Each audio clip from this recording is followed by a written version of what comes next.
Bismillahirrahmanirrahim. Assalamualaikum warahmatullahi wabarakatuh. Alhamdulillah wa syukurillah, kita dapat berjumpa di kajian Kusbah Kiai Haji Ahmad Ba'udin Nur Salim. Semoga apa yang disampaikan oleh beliau dapat bermanfaat dan berkah untuk kita semua. Amin, amin, ya rabbal alamin. Assalamualaikum warahmatullahi wabarakatuh. Saya sudah percayalah bahwa bangsa ini bangsa yang optimis. Tadi Ibu Menteri bilang hasbunallah ni'mal wakil, bahwa pada akhirnya kita akan kembali kepada kekuatan Allah Subhanahu wa taala. Sebelum kita cerita Isra Mi'raj dan inspirasi dari Isra Mi'raj, saya akan memberi analogi ya. Analogi ini akan menolong secara ilmu tauhid, ilmu mengesahkan Allah Subhanahu wa taala. Dan ini menjadi pokok ya dalam pengajaran tauhid. Ini mohon maaf kalau terpaksa saya ngaji model dulu lah, model pesantren ya. Tapi tanpa ngurangi rasa hormat, tanpa ngurangi rasa empati, rasa takdim saya. Teman-teman yang saya hormati semua, karena di sini banyak santri-santri muda. Hubungan kita dengan Allah Subhanahu wa taala yang serba kuasa, yang maha kuasa, yang serba bisa. Tadi dikatakan Bu Menteri bisa apa saja kun fayakun, kalau Allah sudah mentitahkan pasti terjadi. Itu kira-kira seperti ini. Saya ini bawa cincin dari besi mungkin, atau dari apa itu, ya besi lah atau perak. Yang jelas tidak emas ini karena saya cowok. Yang jelas tidak emas. Saya bawa kertas. Kalau Anda saya tanya, kertas ini sama cincin kuat mana? Pasti akan menjawab kuat cincin, karena materinya dari besi. Jawaban itu benar, tapi harus ditambahkan secara materi itu kuat cincin ketimbang kertas. Tapi Anda salah, harusnya menjawab ya terserah Gus Bahak, karena yang megang itu Gus Bahak. Karena bisa saja saya punya rencana menghancurkan cincin ini, sementara saya punya rencana mengabadikan kertas ini.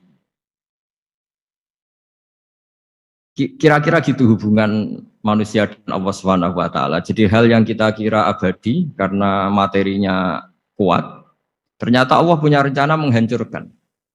Sementara yang kita kira lemah atau rentan atau apalah, ternyata Allah punya rencana mengabadikan.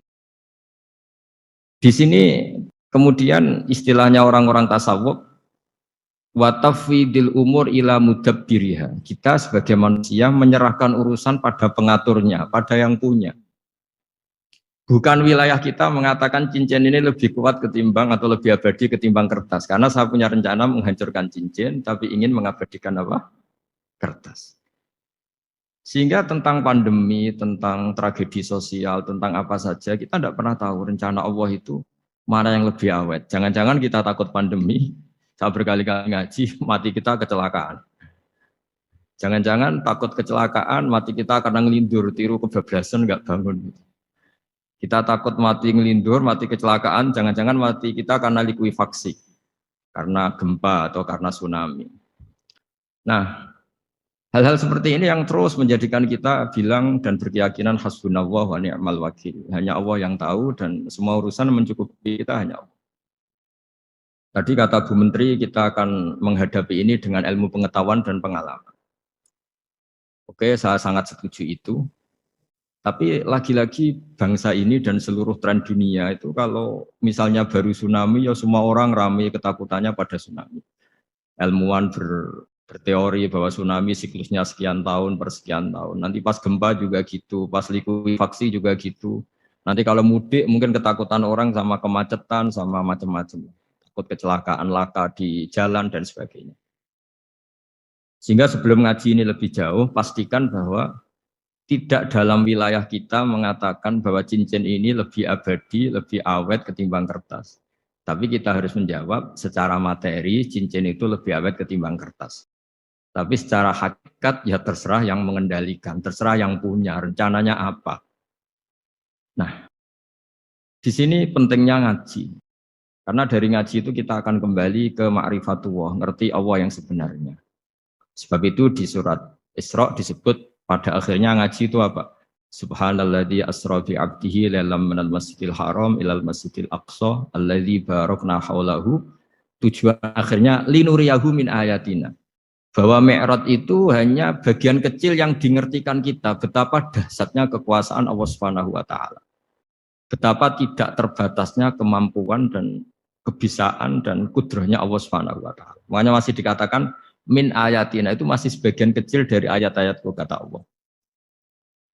Lalu dalam surat Kahfi diterangkan, ketika orang kagum dengan Ashabul Kahfi yang bisa hidup tidur dalam keadaan hidup 309 tahun atau Masehinya 300 tahun, kalau Hijriahnya 309 tahun.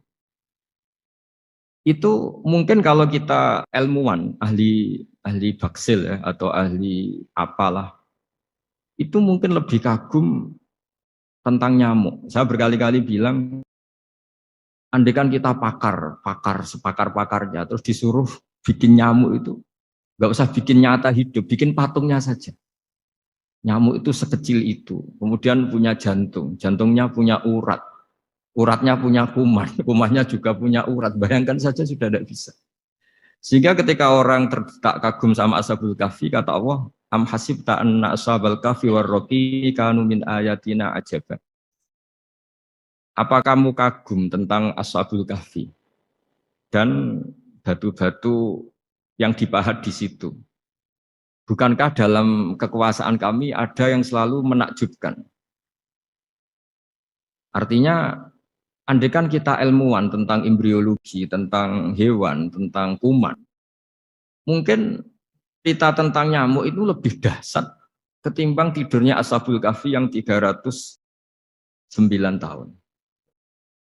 Karena kemampuan Allah menciptakan nyamuk yang kecil, sangat kecil, super kecil, kemudian kecil itu ya punya jantung tentu lebih kecil lagi, belum uratnya jantung itu, belum nyamuk juga di dalamnya menyimpan calon-calon keturunannya, kayak apa kecilnya lagi.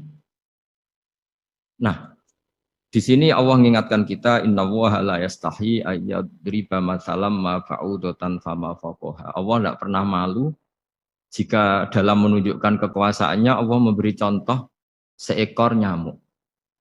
Karena nyamuk ini andaikan kita, tadi saya ulang lagi, andaikan kita ilmuwan yang nekuni itu, strukturnya bisa melihat, bisa nyari pasangan hidupnya, dan bisa hamil, bisa melahirkan, atau bisa menelur, dan sebagainya. Maka kita akan kagum sekagum-kagumnya betapa kita di depan kekuasaan Allah Subhanahu wa taala tidak siapa-siapa, dan akhirnya kita seikrar-ikrarnya asyhadu alla ilaha illallah, bahwa tidak ada kekuasaan selain kekuasaan Allah Subhanahu wa taala.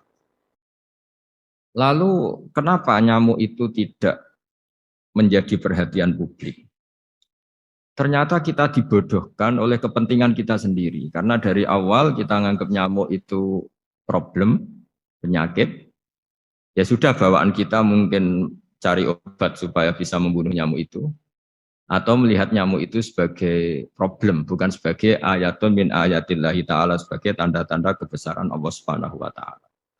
Sehingga akhirnya manusia itu butuh yang namanya mukjizat dahsyat yang mudah dilihat, mudah dirasakan. Akhirnya kita tahu dalam sejarah para nabi, Nabi Musa minta mukjizat Laut Merah dibelah sehingga bangsa Israel bisa melewati kejaran Fir'aun dan sampai selamat dari kejaran Fir'aun. Nabi Soleh umatnya minta keajaiban, yaitu onta keluar dari batu besar. Dan Nabi Soleh menuruti, akhirnya ada onta yang keluar dari batu besar. Begitu juga nabi-nabi sebelum itu atau setelah itu, selalu ada mukjizat yang memang manusia tidak mampu. Nah, kata tidak mampu ini yang semua umat para nabi tidak akan seunggul umat Nabi Muhammad SAW. Karena kita sebagai umat Rasulullah SAW, untuk merasa tidak mampu, itu tidak harus hal-hal seperti membelah laut, Tidak harus hal-hal seperti unta keluar dari batu. Tidak harus hal-hal yang dahsyat kayak tongkat Nabi Musa menjadi ular besar yang menelan semua sihir-sihirnya Fir'aun. Kita sebagai umatnya Nabi selalu tiap hari bilang innallaha ala kulli syai'in qadir, hanya Allah yang mampu. Allah mampu atas segala hal. Melihat nyamuk kita iman, melihat hal-hal kecil. Karena kita ketika melihat nyamuk, itu mesti kita itu kok hebat nyamuk, tanpa rapat, tanpa ada gaji dari Kemenku bisa populasinya dijaga. Padahal musuhnya banyak. Musuhnya nyamuk itu umat manusia yang katanya makhluk paling cerdas di dunia. Tapi tidak juga bisa menghabisi nyamuk. Mungkin mereka juga rapat terus untuk menjaga ketahanan populasinya. Jadi andai kan kita pakai ayat tadi, innallaha la yastahi ayyadriba masalam ma ba'udah. Allah itu tidak pernah malu untuk menunjukkan kekuasaannya. Cukup misalnya kita belajar tentang nyamuk. Sudah sekecil itu punya mata, matanya punya saraf, punya urat. Terus sekecil apa?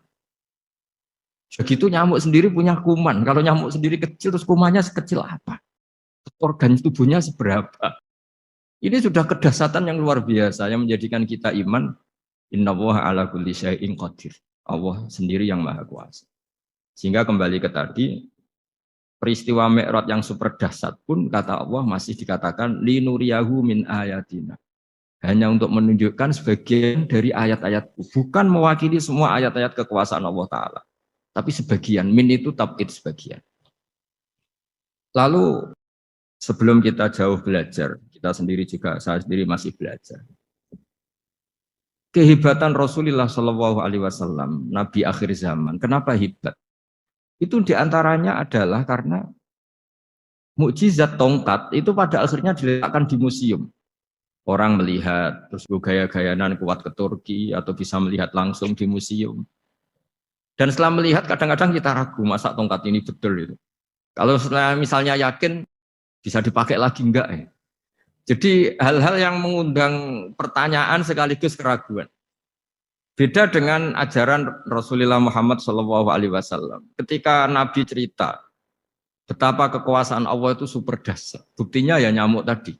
Kayak apa susahnya bikin nyamuk? Sudah kecil, punya organ tubuh tentu lebih kecil, punya urat lebih kecil lagi, punya kuman yang lebih kecil lagi, dan kuman itu juga punya organ tubuh lebih kecil lagi. Itu mbok kamu tidak usah ke Turki, kamu hidup di kampung, di pedalaman, sudah menyaksikan anallaha ala kulli syai'in qadir, bahwa Allah itu maha kuasa. Nah, ngaji bareng ya, ngaji seperti ini. Saya termasuk kiai yang selalu berkampanye supaya orang ikrar seikrar-ikrarnya bahwa kita ini di tangan Allah Subhanahu wa taala. Saya kemarin-kemarin ngaji sama orang-orang Grab, juga barusan 3 hari yang lalu, 4 hari yang lalu ngaji sama teman-teman disabel atau difabel.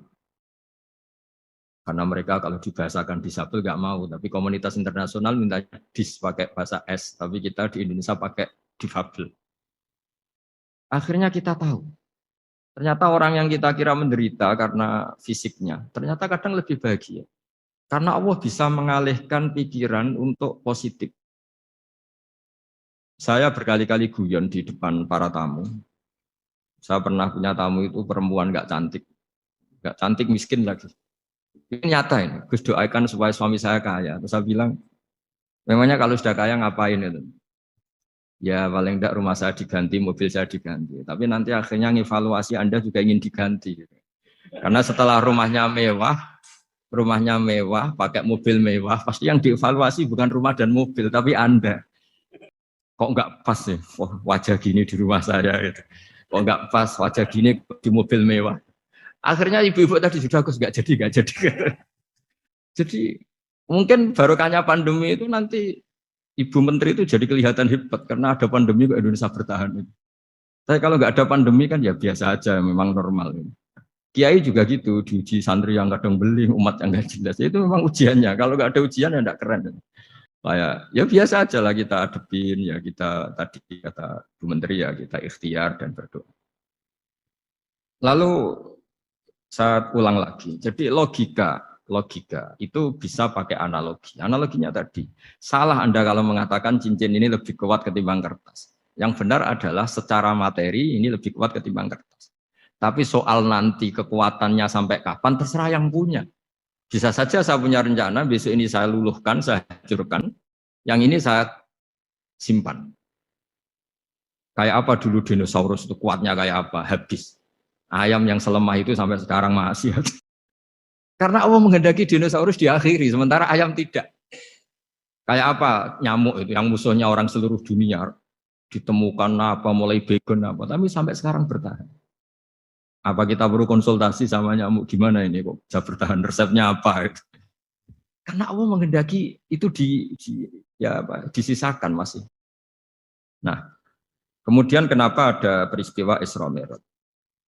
Saya termasuk orang yang sering menulis tentang fikih sholat, tapi nulis saya untuk diri saya sendiri tak pakai ngaji. Tidak saya bukukan, memang saya sengaja karena ribet biasanya penerbit itu. Terus bicara royalti apa, kita kan mulai kecil dilatih ikhlas, jadi kalau komersial itu jadi bingung. Karena tidak biasa komersial, jadi kalau diajak komersial itu malah jadi bingung. Nabi ketika Mi'raj, ini yang jarang dikaji. Sebetulnya kalimat-kalimat dalam sholat, pertama Rasulullah Muhammad SAW ketemu Allah, itu Nabi maju. Maju ini Jibril sebenarnya mau ikut, karena Nabi bilang, ya Jibril jangan tinggalkan saya sendiri. Terus kata malaikat Jibril, sudah makam saya sampai sini, kelas saya sampai sini aja. Enggak, kamu harus nemani saya. Ketika memaksa nemanin, beliau tidak kuat. Di beberapa rawat jelaskan sampai beliau pingsan, sampai beliau tidak sadar. Akhirnya terus ada ayat wa ma minna illa lahu maqamun ma'lum. Kita punya kelas tertentu yang enggak levelnya sampai sana. Akhirnya Nabi masuk wilayah itu, area itu. Dan Nabi ngendikan at-tahiyatul mubarakatus sholawatut thayyibatulillah. Kira-kira maknanya semua kehormatan, semua kebaikan, semua yang bersembah suci itu milik Allah Ta'ala. Lalu Allah menjawab, Assalamu alayka ayyuhan nabiyyu wa rahmatullahi wa barakatuh. Bahwa kamu Muhammad mendapat salam dari saya, mendapat semua kehormatan, semua keselamatan. Kemudian Nabi itu karena sebagai hamba yang tidak egois, tidak ingin kalau nikmat dirasakan sendiri, tidak ingin kalau sedang senang beliau sendiri yang merasakan, beliau ngendikan Assalamu alayna wa ala ibadillahi sholihin. Ya Allah tolong bahwa status selamat itu tidak hanya milik saya, tapi milik siapa saja yang soleh. Soleh itu ya sesuai kelas masing-masing. Setelah itu para malaikat melihat kebaikan Nabi yang seperti ini, melihat mentalnya atau keinginannya yang luar biasa untuk baik kepada semua orang, wa ala ibadillahi sholihin. Terus malaikat saat itu rame-rame bersaksi asyhadu alla ilaha illallah wa asyhadu anna muhammadar rasulullah. Catatannya apa di sini? Bahwa ternyata kesaksian tentang syahadat itu dimulai rasa tidak egois. Merasa bahwa rahmat ini harus dirasakan semua orang. Wa ma arsalnaka illa rahmatan lil alamin. Jadi rahmat ini harus dirasakan banyak orang. Kita tahu misalnya Islam melarang narkoba misalnya. Memang narkoba itu mengganggu. Hampir semua kecelakaan rata-rata faktor supir itu narkoba. Begitu juga pembunuhan yang sadis, rata-rata efek dari pengaruh narkoba. Sehingga Islam keras sekali tentang narkoba. Dan alhamdulillah di Indonesia ditangani BNN yang sangat serius melawan narkoba. Nah, keputusan Islam melarang narkoba itu keputusan yang luar biasa, yang menjadi berkah bagi semua.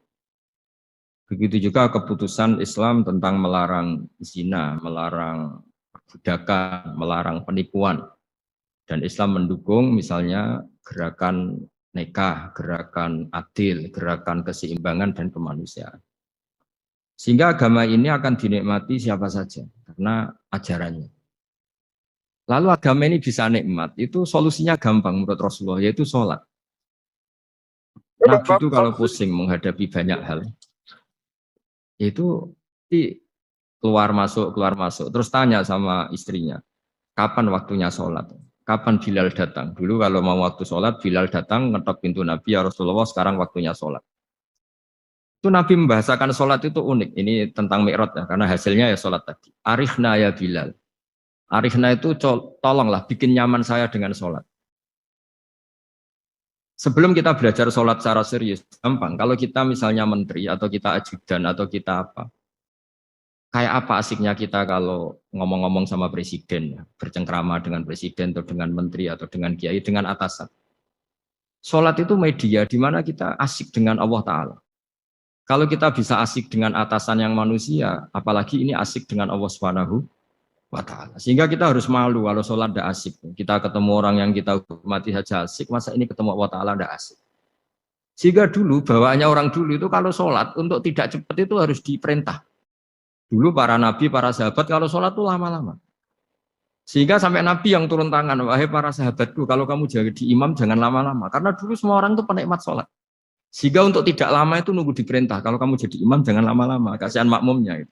Nah sekarang alhamdulillah tanpa dilarang sudah cepat semua. Ini sudah ada kemajuan, ini sudah maju sekali ini. Nggak usah dilarang sudah cepat. Dulu tuh saking asiknya orang sholat. Untuk supaya agak cepat itu harus ada perintah dari Nabi. Kalau kamu jadi imam jangan lama-lama. Nah kita kalau sedang pas baik lah, pas waras lah kira-kira gitu. Kalau bahasa orang Pantura, saya ini orang Pantura. Jadi kalau ngomong lebih keras, lebih vulgar. Normalnya orang sholat itu tidak bisa ngakhiri. Normalnya, saya ulang lagi, normalnya orang sholat itu tidak bisa ngakhiri. Karena ketemu zat yang kita cintai. Kita kalau ketemu orang yang kita hormati, yang kita cintai, itu nggak bisa ngakhiri. Misalnya mungkin anak muda, contohnya ketemu pacar, nggak bisa ngakhiri. Kita kangen sama temen, jagung, nggak bisa ngakhiri, karena asik. Nah ini ketemu Allah yang dipuja-puja, dipuji-puji, kemudian cepat ingin ngakhiri. Jadi ini kita agak aneh. Makanya orang sholat itu tidak bisa ngakhiri. Dan itu normal. Sehingga dulu ketika Sayyidina Umar itu ditikam sama satu benda yang kayak pancing itu. Panah itu kan kayak pancing ya. Jadi kalau masuk cepat tapi nariknya susah. Karena ada grendelnya. Itu tiap ditarik sakit, tiap ditarik sakit. Dan beliau bilang, nanti setelah saya sholat tarik. Beliau sholat, nyaman. Ditarik itu enggak gerak sama sekali. Karena dia sudah istighraq billah. Sudah nyaman dengan Allah sehingga ditarik itu enggak keras. Dulu di daerah sini masih keluarga kita lah, masih keluarga kita semua. Ada seorang wali jadi imam masjid. Itu di PHK sama takmirnya. Karena ketika sujud dia asik terus lama sekali. Sampai 30 menit. Sampai santrinya bilang, mbah, sampun, mbah, sampun. Setelah itu rapat dihentikan. Kita kenapa mbah sujud begitu? Saya tidak bisa mengakhiri orang nikmati sujud kemudian ingin berhenti. Sayyid Ali Zainal Abidin yang populer, cucunya Rasulullah SAW, anaknya Sayyid Husain, putranya Sayyid Husain. Itu bapak saya kalau cerita, beliau itu sebenarnya sholat itu hanya ingin 2 rakaat. Setelah sholat 2 rakaat, ya Allah sebagai hadiah, nikmat saya sholat 2 rakaat, karena asik dengan engkau, saya akan syukur lagi, sholat 2 rakaat. Akhirnya ketika nikmati sholat, dia sholat lagi 2 rakaat, sampai akhirnya 1000 rakaat. Itu tanpa rasa capek, karena merasa keasikan.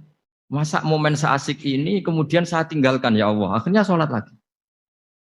Sehingga ada seorang wali ditanya, kamu ingin masuk surga? Tanya, di surga ada sholat enggak?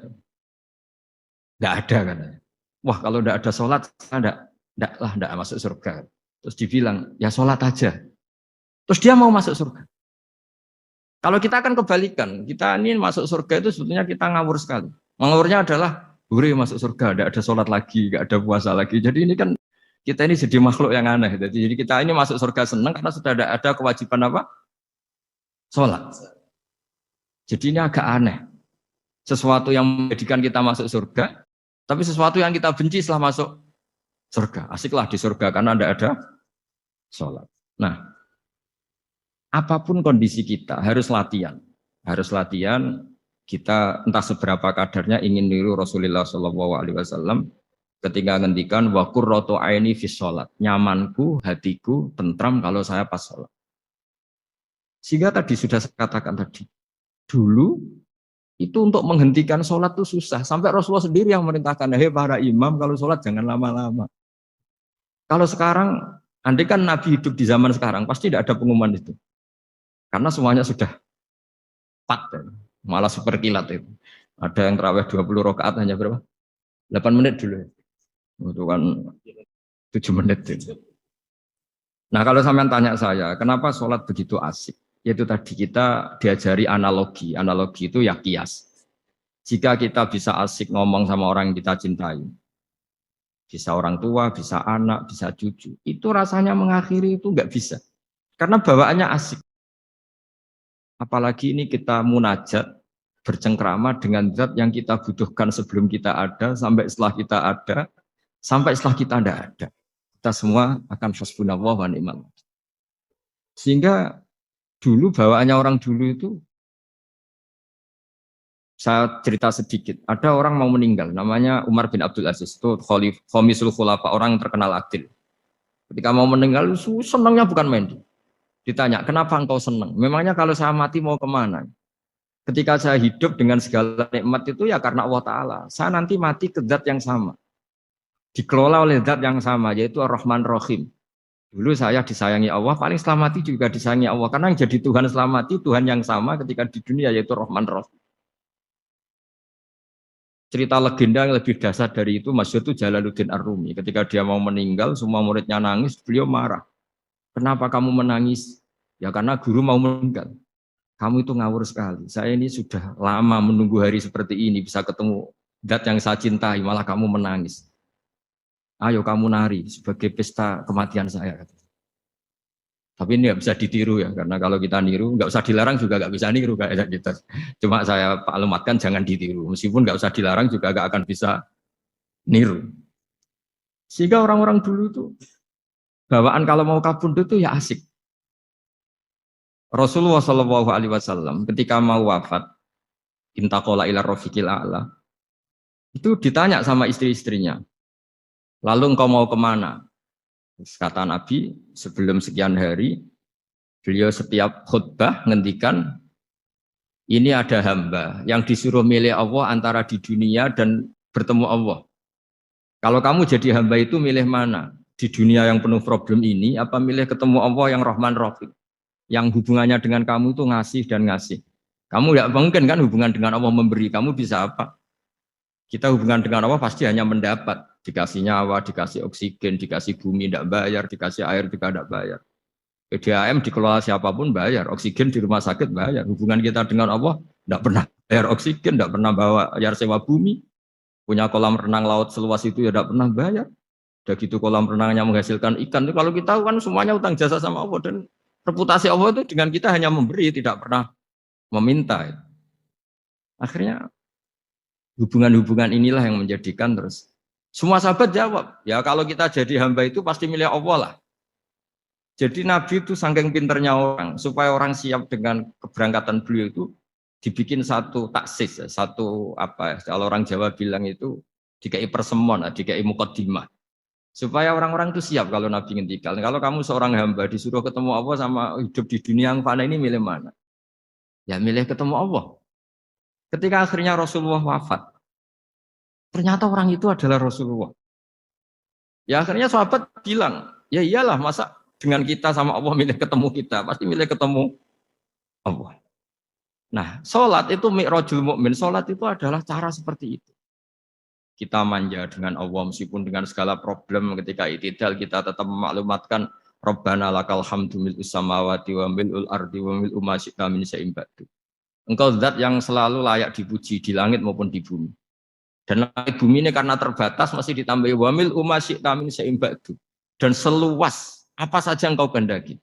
Apapun hebatnya langit bumi ini tetap terbatas, ada ruang dan waktu. Makanya ditambahi wa mil'u ma syi'ta min syai'in ba'du. Dan segala puji ini memenuhi semua yang engkau kehendaki. Saya berkali-kali bilang kalau hubungan dengan Allah nyaman, caranya gitu. Kalau kita sakit, bayar oksigen. Kalau kita butuh air, bayar PDAM. Allah itu tidak pernah nyuruh kita bayar. Apa saja hubungan dengan Allah. Nah, sholat itu maklumat bahwa kita apapun problemnya, alhamdulillah rabbil alamin. Kita maklumatkan terus bahwa kita bersyukur. Lalu kita Rabbana lakal hamdu. Makanya saya sering kalau disuruh Gus doain supaya pandemi cepat berlalu. Saya ini kan kalau kiai ya. Kiai itu apa ya? Saya pernah di Jogja pas gempa. Ya orang-orang ya susah. Saya ini caranya susah saja sampai tidak tahu karena bukan karena sombong ya, karena ya mau apa gitu. Memang nggak bisa apa-apa kan kita manusia. Jadi saya mohon sholat ini jadi media yang luar biasa. Jadi di antara makalah Imam Syafi'i paling terkenal itu fasihan idama kana fi dzikri rabbih wa fi ma siwahu kana fin nasi ajama. Orang baik itu orang yang fasih. Fasih itu lantang dan cerdas dan vulgar dan nyaman ketika ngomong tentang Allah. Sholat itu semua hubungan kita ngomong dengan Allah. Misalnya kabira walhamdulillah katsira. Hanya engkau yang maha besar ya Allah. Orang yang katanya terkuat di dunia karena presiden superpower misalnya. Nyatanya waya mati ya mati. Kalau nggak makan lemes. Jadi orang kita sadar. Yang katanya orang terkuat, paling hebat, kalau nggak makan lemes. Artinya ternyata hanya sekuat itu. Dia bisa instruksi seluruh dunia misalnya untuk apa. Ya. Tapi coba apa dia kuat nggak makan 2 hari. Makanya hikmah puasa itu orang tahu. Ternyata makhluk yang paling mulia itu manusia. Kalau nggak makan nasi 1 piring itu ya mati. Berarti hidup nasi sama manusia. Nanti kalau nasi bilang, saya tidak butuh kamu. Tapi kamu butuh saya. Itu habis kita. Makanya ketika ada orang yang mempertuhankan manusia, itu Allah cara menafikan itu hanya bilang, kana yakulanit to'am. Yang kamu tuhankan itu makan. Hanya makan itu kalau dia tidak makan lemes. Jadi kiai itu atau manusia-manusia yang dekat Allah al-afillah itu ketika mengatakan kabira walhamdulillah katsira subhanallah bukrata wa asila itu kelihatan. Makanya Quran kalau mencibir kita, falola in kuntum ghaira madidin tarji'unaha in kuntum shadiqin. Kalau kamu merasa dikjaya, mbok jangan mati, mbok jangan tua. Sudahlah hidup terus. Dikjaya kok mati gak keren. Orang top kok mati itu gak keren. Jadi Allah cara gojlek itu ya sudahlah. Kalau kamu hebat jangan mati kata. Nah, sholat tuh mengingatkan itu terus. Sampai kita bilang inna sholati wa nusuki wa mahyaya wa mamati lillahi rabbil alamin. Gusti, saat ini saya ikrarkan hidupku, matiku semuanya terserah Engkau. Nah, lagi-lagi tadi ketika kita bilang cincin ini lebih kuat ketimbang kertas, Anda salah. Karena itu hanya secara materi. Kuat tidaknya terserah yang mengendalikan. Karena saya punya rencana menghancurkan cincin ini, besok mau saya lebur, sementara saya mau mengabadikan kertas ini. Nah, disinilah terus kita diajari misalnya di surat Yasin yang populer, Allah itu siapa? Allah itu subhanalladzi biyadihi malakutu kulli syai'at yang mengendalikan semua sesuatu. Makanya sholat itu menjadi penting. Saya sendiri termasuk orang yang jarang imami, saya selalu jadi makmum. Jadi andaikan Mas Zakaria di sini saya juga makmum. Cuma keren saya kayaknya meskipun saya makmum. Karena saya kalau makmum itu bisa ingat Allah terus. Kalau imam itu enggak jaga image. Karena malu kan. Misalnya di masjid kementerian terus sholatnya kok cepet nanti dikira enggak ustadz betulan itu. Kalau ulama ternyata banyak urusan jadi banyak berpikir gitu. Tapi alhamdulillah ini barokahnya ngaji terus apa ya? Ya hasilnya mi'raj itu ya sholat itu. Sholat ini spesial karena tadi saya bayangkan itu di surga gak ada sholat itu ya terus saya wopo itu gak asik. Itu kalau Imam Ghazali itu membarter kita itu begini. Kalau kamu bangga di kasrotin nisa pasangan kamu banyak, itu ayat lebih kuat ketimbang Anda karena 1 hari 1 jam bisa berapa kali. Kalau Anda bangga bisa makan itu kerbau itu makannya lebih. Kalau Anda bangga atas pengaruh itu tawon itu, ratu tawon itu pengaruhnya lebih besar ketimbang Anda. Dia diam di rumah tapi anak buahnya loyalnya kayak gitu. Artinya kalau manusia bangga itu apa? Ya dengan sholat tadi. Ini karena satu ibadah yang enggak tertandingi oleh makhluk yang lain. Apalagi dalam sholat itu ada semua gerakan yang mewakili semua ibadahnya malaikat. Malaikat itu ada yang ibadahnya berdiri terus. Ada yang rukuk terus. Ada yang sujud terus. Dan sholat itu mewakili semua itu.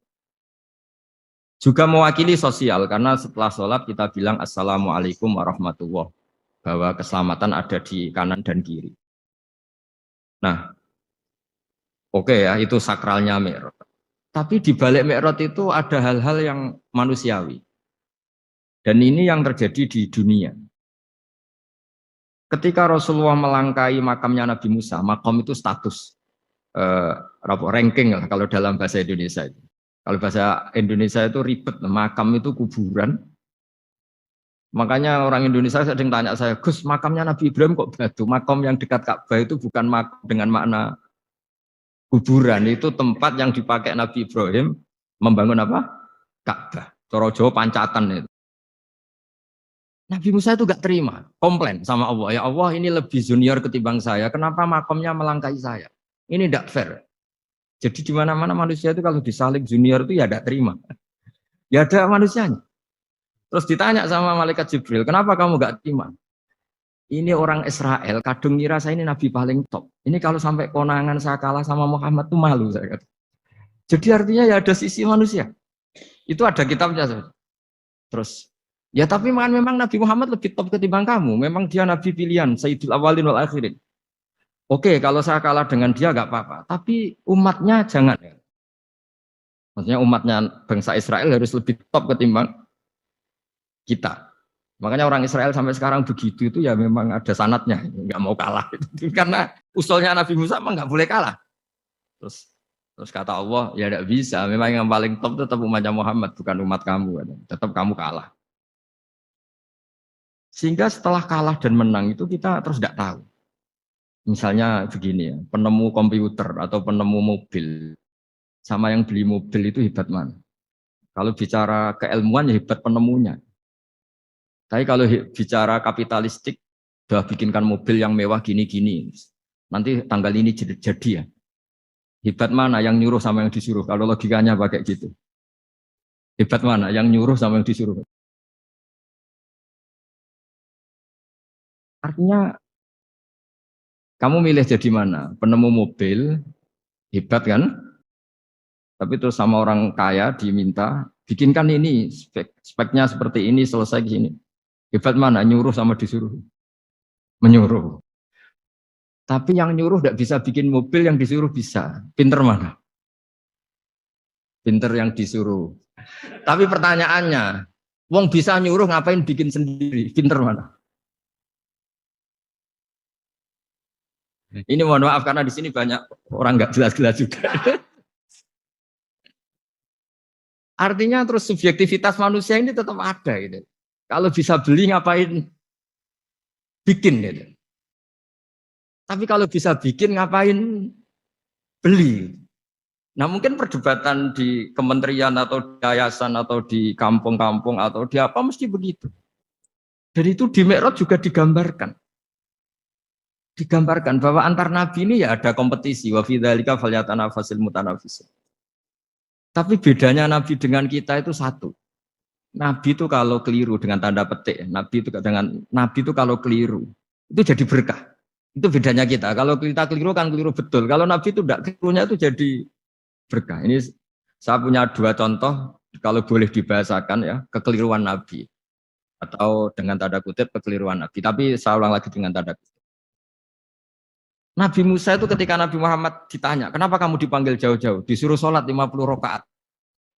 Nabi Ibrahim nggak komplain karena beliau nabi yang baik. Semua nabi nggak komplain kecuali Nabi Musa. Kata Nabi Musa, jangan Muhammad, kebanyakan itu. Bilang ke Allah supaya diskon. Nabi kembali sama Allah, ya sudah tak kurangi 5. Turun lagi, masih berapa? 45. Masih kurang.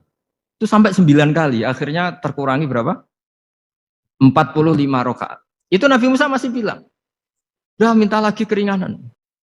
Itu kalau dirutu nggak jadi sholat kan? Kalau satu lagi kan masih terus hilang itu kewajiban sholat. Nah, Nabi Musa sebetulnya itu bukan karena kasihan kita. Bukan. Dia nggak empati dengan kita. Beliau udah empati sama kita. Tapi gara-gara Muhammad, umatku yang lebih kuat, lebih ganteng aja nggak mampu melakukan sholat 50 rakaat. Apalagi umatmu. Dia memang orang Israel kan ganteng-ganteng, kuat-kuat. Jadi dia pede. Umatku yang lebih keren, lebih ganteng saja gak kuat, apalagi umatmu. Jadi sebetulnya dia minta keringanan itu karena corong Jawa ngeprekno kita, menyepelekan kita bahwa makanya saya ingin memberitahu Nabi Musa kalau ada umatnya Rasulullah yang namanya Sayyid Ali Zainal Abidin yang satu hari sholat 1000 rakaat. Jadi nanti kalau ketemu Nabi Musa, ini 50 aja, ini kuatnya malah 1000. Nah akhirnya, tapi barokahnya Nabi Musa yang sentimen ini, sholat gak jadi 50, tapi 5. Itu bedanya Nabi sama kita. Ada contoh yang lebih ekstrim, kelirunya Nabi itu Nabi Yunus. Nabi Yunus, tapi keliru yang barokah, saya ulang lagi. Nabi Yunus itu memaklumatkan ke masyarakatnya, nanti itu kalau kamu tidak nurut sama saya ada adab. Anggap saja adab itu hari Kamis. Besok hari apa ya? Besok hari Kamis ya? Besok hari apa? Lupa hari ya. Rebu apa Kamis? Besok. lupa hari. Kata Nabi Yunus, 3 hari lagi akan ada azab. Tapi kurang 2 hari, kurang sehari umatnya masih dalam kemungkaran, dalam kemaksiatan, masih hura-hura. Akhirnya Nabi Yunus bilang, sudah ini tinggal sehari itu mau ada azab. Tapi mereka tetap hura-hura. Akhirnya Nabi Yunus itu, coro Jawa itu minggat. Memang bahasa Arabnya abako. Abako itu pergi yang tidak pamit. Itu kalau kamu cari di kamus, abako itu maknanya itu minggat, pergi yang tidak pamit. Sama Allah dibahasakan abako. Oh, wong ra bener kabeh, udahlah tak tinggalkan.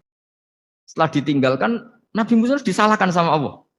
Kamu itu Nabi tidak diperintah hijrah kok. Hijrah. Syaratnya Nabi kan mengambil keputusan apa saja berdasar wahyu. Tapi tanpa ada perintah wahyu, dia tetap keluar dari kampungnya itu.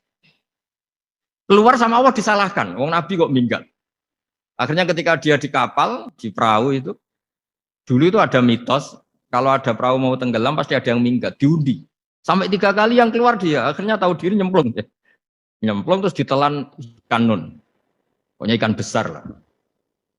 Diberi sanksi sama Allah, karena dia Nabi kok melanggar, diberi sanksi ditelan ikan nun. Telan ikan nun karena beliau seorang Nabi, perutnya ikan itu jadi masjid, dia baca tasbih terus.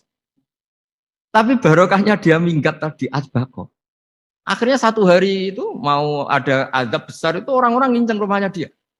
Diinceng. Kalau betul ada azab, pasti orang ini lari. Masa ada azab dia di sini? Diinceng ternyata nggak ada. Wah berarti benar ini ada azab. Buktinya dia nggak ada. Jadi unik. Akhirnya dicinceng nggak ada terus dia, wah berarti ada azab betul. Hari itu masyarakatnya tobat semua karena, ini ada azab betul. Buktinya Nabi Yunus sudah lari, berarti dia ada ingin kena. Padahal dia lari itu karena mangkel punya umat yang nggak nurut tadi. Wah sudah. Setelah sekian hari dia cari-cari kabar. Umatku itu kena azab enggak? Ternyata berita yang masuk dulu udah ada medsos, enggak ada WA. Dulu itu enggak ada itu. Dengar kabar kalau umatnya tuh enggak kena azab karena 1 hari sebelum ada azab tobat semua. Terus dia enggak berani pulang. Karena ada hukum sosial di sana, kalau ada orang bohong hukumnya dibunuh. Berarti terus beliau berpikir, saya tidak bohong katanya ada azab kok. Masyarakat saya baik-baik. Waktunya setiap ketemu kaumnya dia lari karena takut dibunuh. Ternyata kaumnya sudah iman semua, mau ngejar dia dijadikan imam. Akhirnya, oh iya ya. Jadi itu bedanya Nabi sama ndak. Jadi Nabi itu kalau kelirunya itu barokah. Makanya kita tidak usah ikut keliru, karena keliru kita ini pasti tidak barokah. Itu musibah. Jadi dulu ceritanya Anteng juga gitu. Yang namanya istri 2 itu kan cemburu. Pertama Nabi Ibrahim punya istri namanya Sarah. Terus lama-lama karena belum punya anak, terus sama Sarah sendiri yang nyuruh supaya nikahi Hajar. Setelah punya anak cemburu. Kata Sarah, pokoknya saya nggak terima kalau kamu nggak ngelukai Hajar. Mulai dulu lelaki itu sudah pinter ngotak-ngatik. Kalau dilukai pipinya nanti tidak cantik. Apa ya? Yang penting ngelukai tapi tetap cantik. Terus ada anting itu. Anting itu dulu ceritanya itu dilukai tapi tambah cantik. Nabi Ibrahim akhirnya melukai. Seneng Sarah karena sudah dilukai. Ternyata barokahnya dilukai itu jadi anting yang mempercantik perempuan. Padahal melukai istri itu kan tidak boleh. Tapi ini Nabi. Ada saja cara yang dipilihkan Allah untuk ya tadi. Keliru saja barokah. Itu bedanya Nabi sama kita. Makanya disebut mimbabi hasanatil abrar sayyatul muqarrabin. Jadi Nabi sama seperti Nabi Adam. Nabi Adam itu dilarang Allah nggak boleh makan khuldi. Akhirnya makan terus harus hidup di dunia terus jadi dunia seperti ini. Tapi itu menjadikan harapan seluruh dunia bahwa Allah itu maha baik. Ketika ada yang diberi sanksi tetap diminta tobat dan dianjurkan tobat. Dan Allah berjanji setiap yang tobat pasti diterima. Sehingga terus kita sampai sekarang nggak pernah putus asa karena sudah diberi contoh bahwa bapak kita yang pernah salah dijanjikan tobat dan Allah pasti menerima tobat. Jadi ini bedanya kita dengan Nabi. Jadi semoga lewat pengajian ini atau ngaji bareng ini kita tahu kalau kita ahli astronomi atau ahli meteorik mungkin takut kita kejatuhan meteor. Kalau ahli gempa mungkin takut lempengan kita gini terus gempa. Kalau ahli tsunami takutnya tsunami. Kalau ahli sosial takut chaos. Mungkin yang ahli perbankan takut ras. Jadi kalau nuruti takut ya takut lah. Tapi cobalah kita iman lagi. Tadi kata Bu Menteri sudahlah punya hasbunallah wa ni'mal wakil, ya sudah, Indonesia pasti akan baik-baik saja dan kita akan selalu berharap dengan kecerdasan, dengan ikhtiar, tapi kita akan selalu berdoa kepada Allah Subhanahu wa taala. Saya kira demikian dan mohon maaf, monggo berdoa bareng-bareng. Sahabat beriman yang dirahmati Allah Subhanahu wa taala. Kiai Haji Ahmad Bahauddin Nur Salim atau lebih dikenal sebagai Gus Baha, lahir 29 September 1970, merupakan penceramah yang berasal dari Rembang, Jawa Tengah. Beliau dikenal sebagai salah satu ulama ahli tafsir Al-Quran dan merupakan murid dari Kiai Haji Maimun Zubair. Gus Baha merupakan putra dari seorang ulama pakar Al-Quran dan juga pengasuh pondok pesantren Tahfidzul Quran, yaitu Kiai Haji Nur Salim Al-Hafidz dari Narukan, Teragan, Rembang. Kiai Nur Salim merupakan murid dari Kiai Arwani Kudus dan Kiai Abdullah Salam, Kajen Nurgolyoso Pati. Nasabnya bersambung kepada para ulama besar. Bersama Kiai Haji Hamim Zazuli, Gusmi, Gus Baha mulai gerakan Cantiko, jamaah anti koler, yang menyelenggarakan kajian Al-Quran secara keliling. Cantiko kemudian berganti nama Mantap, Majelis Nawaitu Topo Broto, lalu berubah menjadi Zikrul Ghafilin. Kadang ketiganya disebut bersamaan, Cantiko, Mantap, dan Zikrul Ghafilin. Dari silsilah keluarga ayah, Gus Baha merupakan generasi keempat ulama-ulama ahli Al-Quran. Sedangkan dari silsilah keluarga ibu, Gus Baha menjadi bagian dari keluarga besar ulama Lasem. Dari Bani Mbah Abdurrahman, Bai Syaiban, atau lebih dikenal dengan Mbah Sambu. Alhamdulillahirrabbilalamin. Telah kita simak bersama kajian Gus Baha, Kiai Haji Ahmad Bahauddin Nur Salim. Semoga dapat bermanfaat dan berkah di dunia sampai akhirat. Demikian yang dapat kami sampaikan. Wassalamualaikum warahmatullahi wabarakatuh.